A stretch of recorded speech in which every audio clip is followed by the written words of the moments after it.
I've known him. He's always been available. He has now, he's been in the Assembly, he's written legislation, some of it was just referred to. He's chair of the chair of labor. No, I took the wrong card out. Chair of labor and employment. Chair of labor and employment right now, and has some incredible things to share with you about exactly that and how housing connects to labor and employment. And hello, and particularly workforce housing. That's the connection. And we're working on a workforce housing task force in our school district, which Tony really is one of the key drivers of. So without further ado, I want you to hear from my very good friend and champion for housing advocacy, Tony Thurman.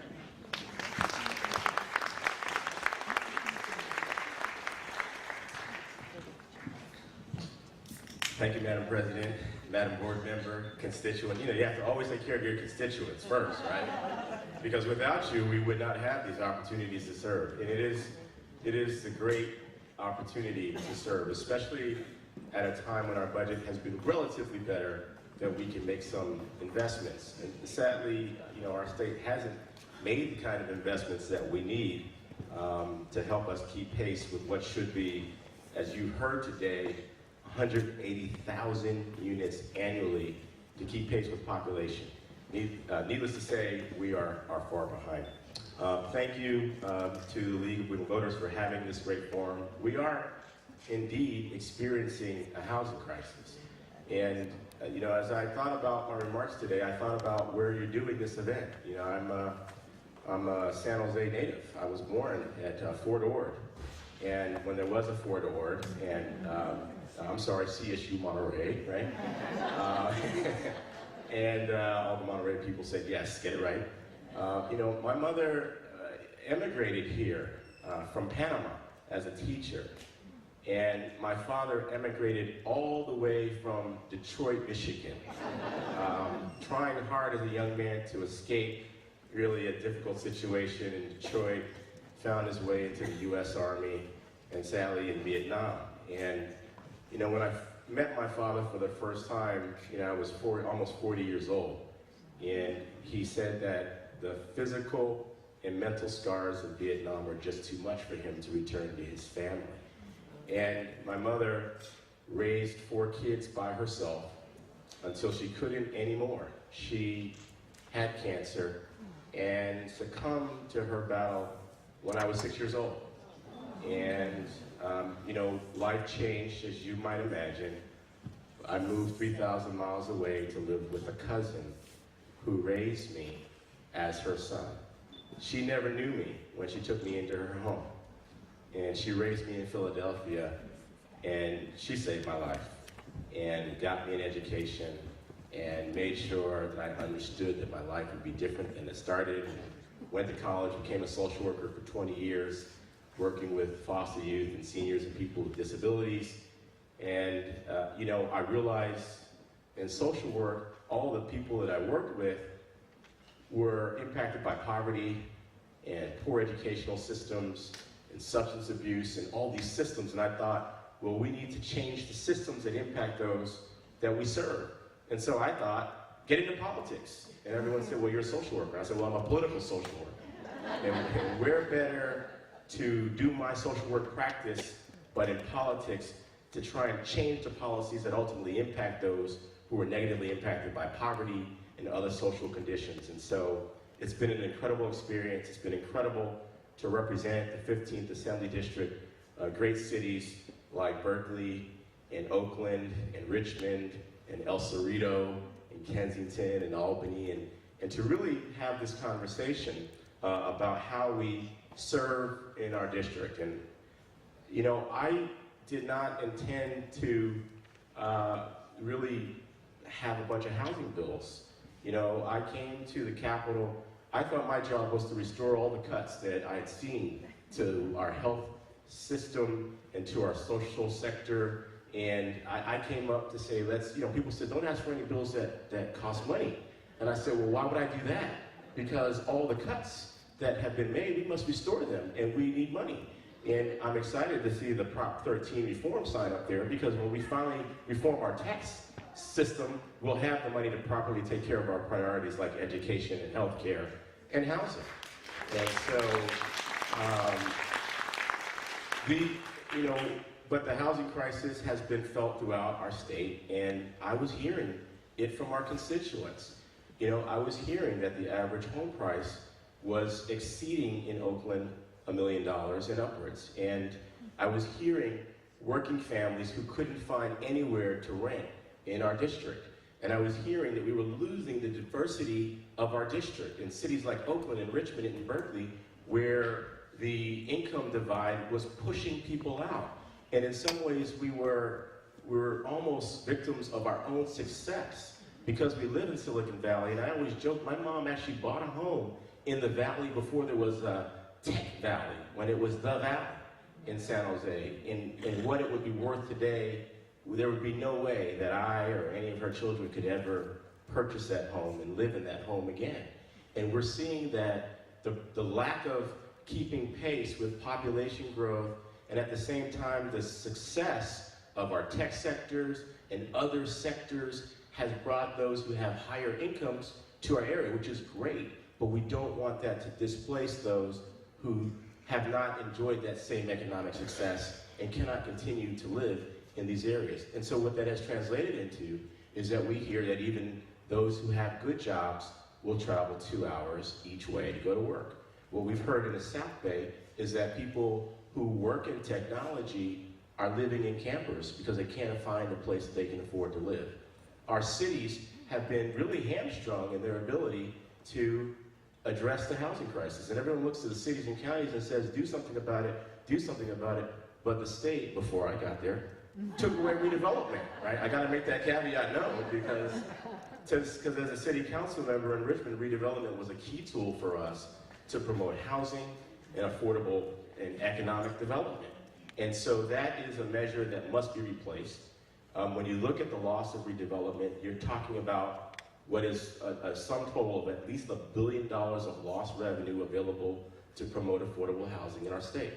And so at a time when we're seeing an incredible increase in homelessness and homeless encampments, our cities and counties have very few resources to do the work. And all of the push is to local communities. Many of our local communities have passed housing bonds and transportation bonds, and I believe that we have to address housing and transportation at the same way. And when I say transportation, I also mean public transportation, so that we can, create more housing near transit corridors.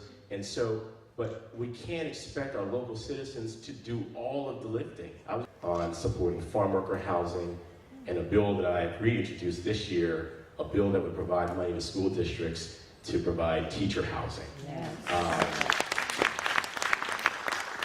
We have a massive teacher shortage throughout our state, and ideally we'd be able to give them all better pay so they can afford to live in their districts. And until we figure out this Prop 13 question, and until we figure out how to do that, it struck me that teacher housing was a way to offset some of the costs so that our teachers could choose to live in the communities where they serve. And we've got some great teachers who are trying to close the opportunity gap. But how do you close the opportunity gap and help students achieve if you can't keep your most precious resource, your employees and your teachers and those who are working on the front lines to help our students learn? So our bill is called AB 45. It would provide school districts with grants of up to $10 million to cover the pre-development and pre-construction and construction costs related to building affordable housing that the district can control. And so if a teacher moves in who has a low salary, they move in, and when things get better for them and they move on, the district can continue to make that housing available to another teacher who comes behind them. And by the way, it's for all school district employees. But we always talk about the teachers because we know that's part of the sector of our public employees that have been the most deeply impacted. I've also developed a bill that would provide workforce housing so that we have ways to support our first responders. We have ways to support working people, nurses and teachers and the people who work in our communities. I believe that we have to have funding and programs that address housing at every level for our most vulnerable who cannot afford to rent in our communities, for those who are homeless. And when I chaired for the last 2 years the Budget Subcommittee on Health and Human Services, it gave me an opportunity to move money into programs like rapid rehousing for homeless families and for families who receive public assistance so that they have the support when they hit a hard time. It also gave us the opportunity to do something that wasn't housing specific, but to help the most low-income sector of California. We had a really awful rule. They called it welfare reform. I called it mean-spirited. It said that if you had another child, that you could not receive any additional benefit for your family. They call it the maximum family grant rule. It's devastating effect, and it meant that it kept some of our poorest families in the deepest segments of poverty. Well, because I chair the Budget Committee, don't tell anybody, right? We figured it all out, right? We figured out how to pay for if we reverse that rule, we figured out what the cost would be and how to pay for it in perpetuity. And we brought that forward in the budget, in trailer bill, along with Senator Holly Mitchell's legislation. We effectively have repealed the maximum family grant rule forever, and we figured out how to pay for it. We supported the earned income tax credit. California didn't have an earned income tax credit for a long time, but now it does. There are some pieces that can help our families be able to afford to live in California, but we need to do so much more. That's why this year I'm very proud to support a bill that would create a permanent funding source. Senator Atkins has led on this bill, and I've let her know that I will help her champion it in the Assembly. What it would do is it could raise, by various estimates, between $300 and $500 million per year, every year, and then leverage more money so that we think the sum total will be about $1 billion every year. It places a small fee on certain real estate transactions, specifically a $75 fee when you refinance your home, and that this money would be available, creates a pool of money that could be used for various housing programs. There'd be a kind of a stakeholder group that makes decisions on the type of housing programs that would be eligible. Of course, we are working to make the teacher housing bill, eligible for that funding. There's also another funding measure in the Senate by Senator Bell. You all know Senator Bell. He has proposed, he deserves a round of applause. Bring Senator Bell into the room. Senator Bell has proposed a housing bond measure that would raise billions to address our housing need. And so I believe that many of my colleagues have heard the cry that we must do more at the state level. And we know that we have to guard against whatever comes out of the federal government.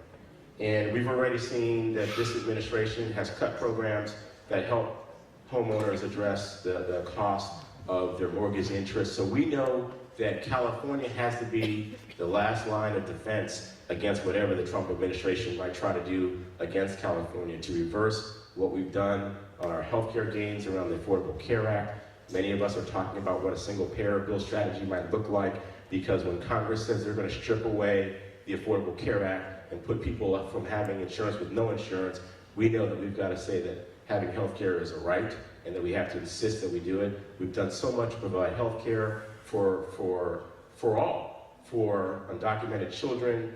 It was an honor to sponsor that bill with Senator Lara, to sponsor with Senator Lara the bill that said undocumented adults could buy into a healthcare program.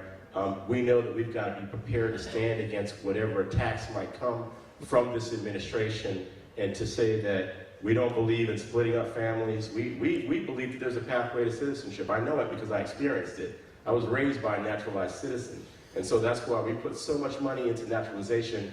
It's not only good for helping families stay together, it actually affects California's financial bottom line. It generates revenue for the state of California. And so we know that even in the housing world, we've got to stand. We've had almost no support from HUD, and now we have an administration that threatens to be even more hurtful. We know that we've got to be creative, and that's why I appreciate Senator Atkins' bill and Senator Bell's bill. I didn't mention that if you all have questions before I leave, I'll be happy to take them. I was told to announce that if you have questions, please write them down on the cards. I neglected to give the public service announcement in the beginning. I'm sure this is a really shy group and there won't be any questions on anything. But should there be a question or two, I'd be happy to take your question. And if I can't answer it, I'll be happy to find the answer and get back to you. We're being creative. There are a number of bills in the Assembly that address housing. I'm taking a look at some of them. There's a bill that Assemblymember Chu has in San Francisco that, as I understand it, would take away what is currently, there's a federal mortgage deduction that you can claim on your home. And there's a state deduction that you can claim for having a second or vacation home. And Mr. Chu's bill, as I understand it, would take the proceeds from that state deduction and put those dollars into the low-income housing tax credit program. And so there are a number of bills that have been brought forward. The Assembly Democrats are going to meet next week in an all-day caucus to talk about priorities, and I believe that housing and transportation will be among them. I always like to say, if you stay ready, you never have to get ready. And so we're watching what's coming out of the federal government. We're watching the needs of Californians, and we'll be here fighting for you. And then at the end of the day, I think we have to ask all sectors to contribute. You all have, as taxpayers, and been very generous. Our cities and counties are doing what they can. Our state has to step up what it can. We have to demand that the federal government does its share. And I just think we have to ask corporations to pay their share. There are large corporations that are changing the faces of our community, and they should be investing in our affordable housing needs, if nothing else, to support their own workforce. And so we have to have a courageous conversation about how we ask these gigantic corporations to provide their fair share to offset the challenges around those who are unable to afford housing. And so I believe that we will address this crisis. We're on the job. We're watching. We welcome your help, and I look forward to the great work that we'll do today, that will come out of your sessions, and the work that we'll do going forward. Thank you so very much.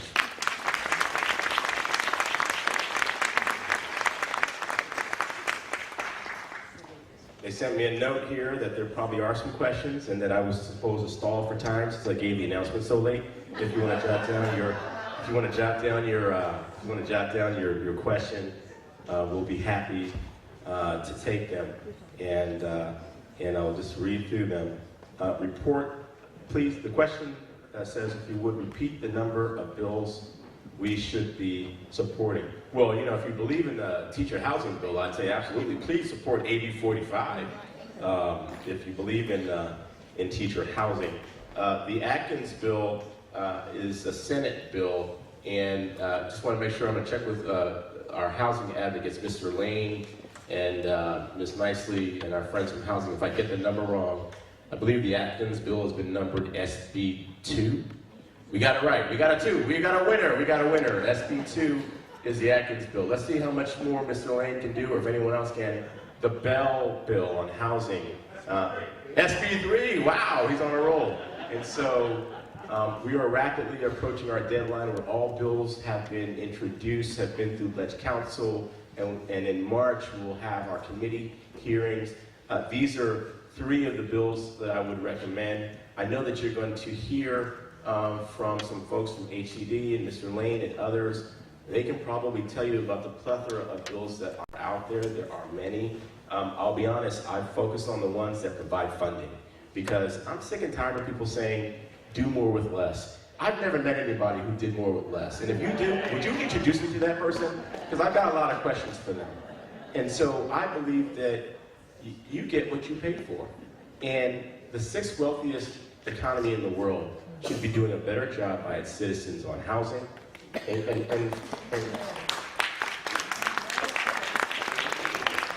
on education. We have no business allowing our students to be receiving what we're ranked 43rd per pupil spending in the nation. Our kids deserve better. And so when you look at my housing package, it's like my staff is stressed. They're like, boss, we're at almost 30 bills. But they're split up almost a third, you know, housing, some labor bills, but education bills, because the work, you know, what my cousin did for me, my extended family, saved my life. But the message that she always provided was that education will be that great equalizer for you. It will help you. And I still believe that. I spent my entire career working with young people in after-school programs, in mentoring programs. I've never wanted to do anything but help young people because people invested in me. And when I look back on the experiences that have made a difference in my life, it was the ability to get an education that made it possible. It is the difference between me being in the state legislature or being locked up in another state house. And for that reason, I would like to ask you to consider another bill.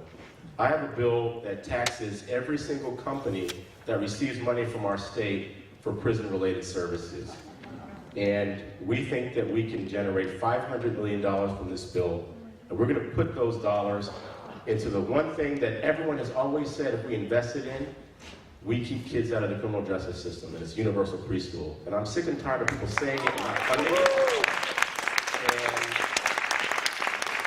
And the bill is called AB 43, and any company that receives money from our state for any prison-related services would be assessed this fee to generate this revenue that will go into early education and after-school programs.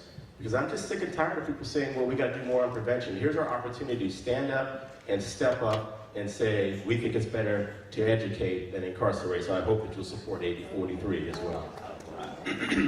Let's see, other questions. Do you think there's a chance that a bill to override the Palmer Court decision will pass this year? There is a bill, as you know, by Assemblymember Mullen. And Assemblymember Mullen had this bill last year. I was honored to be a co-author of the bill. We never got a chance to vote on the bill. Never, ever. It made it out of committee. We never got a chance to vote on the bill on the Assembly floor. And Assemblymember Mullen and I and others tried to whip the votes right up until the very last hour on the last day of our legislative session. And we have a phenomena that really blocks that. It's called the Mod Dem Caucus.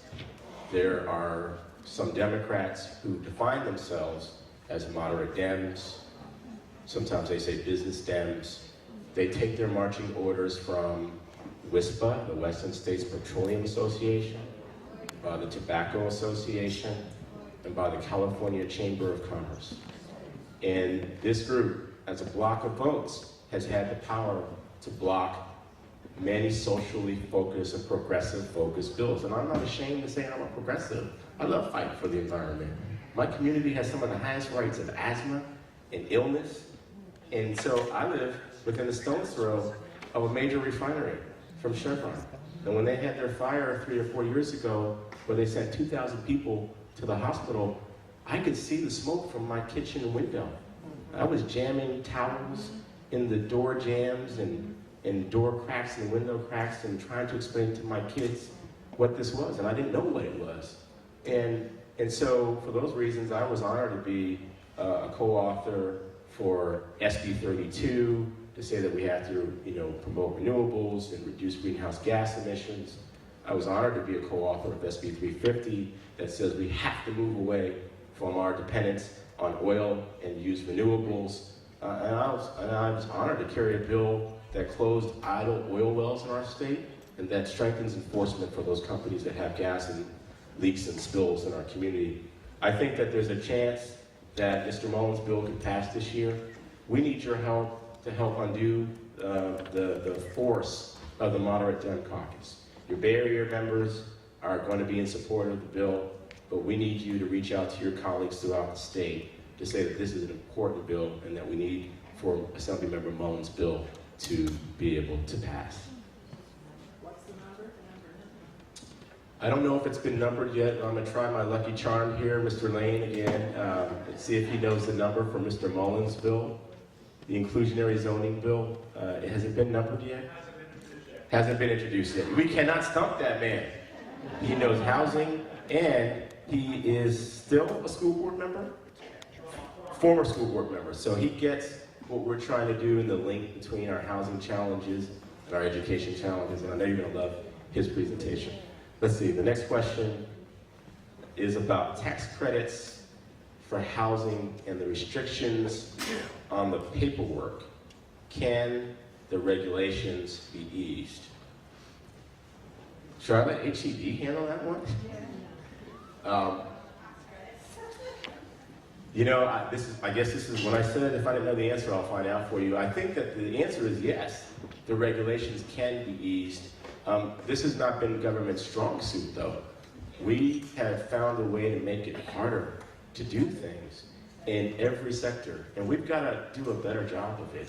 We cannot leave a single dollar of aid to college to stay on the table. I remember working with a family once to try and go through the financial aid package, and it was like one of my old law books, you know. And I thought, who would read that? And if you had a language barrier or any other challenge, you know, who it was intimidating. And so I say that to say that we have to make it easier. And people bring me these bills all the time, and they say, well, it's a great bill, it's a great bill, it's a great bill, because it doesn't cost anything. I said, well, who does it help? You know, I don't really care that it doesn't cost anything if it doesn't move the needle in the right direction to help people. And so that's why we did a bill, you know, to make it easier for Californians who are in foster care to go to college. We were leaving every year 1,000 eligible students out of the ability to get money to go to college. And so our bill and our work in the budget guarantees that if you've any student who applies for a Chafee grant will get one. And then we also said we don't want you to be victims of predatory loans, and so we made it easier for you to apply for the process and to make sure that the regulations would apply to your grants and the schools that you go to protect you from being victims of predatory loans while you're trying to get your education. I say that to say that it is possible to make the regulations easier. It just hasn't been government's strong suit, and it requires honesty and transparency and citizen involvement to help us understand where our bureaucracy is getting in the way. I'm going to tell you something that is embarrassing to me.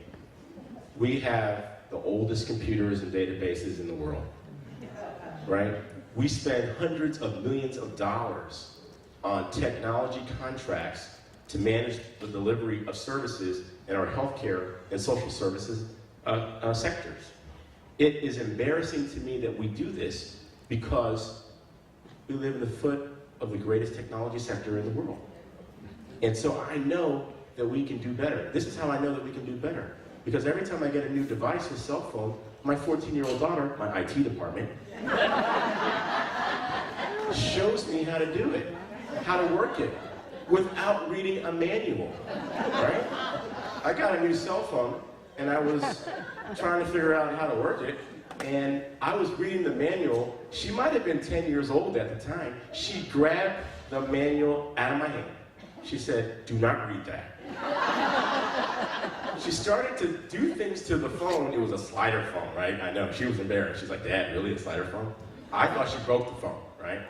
Instinctually, she understood what the device was capable of. And so we've got to take advantage of the incredible technology, knowledge that we have in our area, and use that to promote innovation. And I've been traveling throughout our area, talking with school districts who've made innovation their thing. And they challenged, they said something that I'd never heard of. They've created a program for makers, for their students. They've invited students to be makers. I said, "What's makers?" They said, "We are encouraging students to think about innovation." And they've created a competition and a way to support them and to learn. And so I'm making a nexus here to how government needs to do the same thing. Listen to the makers, listen to innovation, and listen to the people in the sector who can partner with us to share. I'm working hard to lead on how we do computer science education for our students. Because I'm fearful of this thing I've heard, that we may leave a million jobs unfilled for people who could be coders. And these are great jobs and great paying jobs. And our systems don't allow us to prepare our students to be coders. And so what happens is everyone has said in Sacramento, "Hey, they already studied this issue, and there's going to be a year-long task force to study the issue some more." And I'm like, by the time we study the issue, we will have missed the trend, right? It will have passed us by.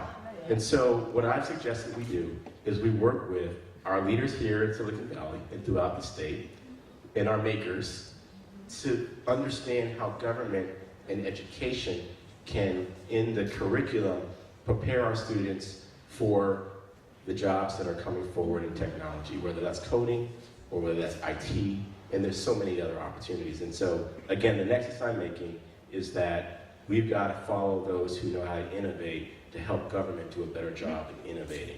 We can save money in what we spend on technology.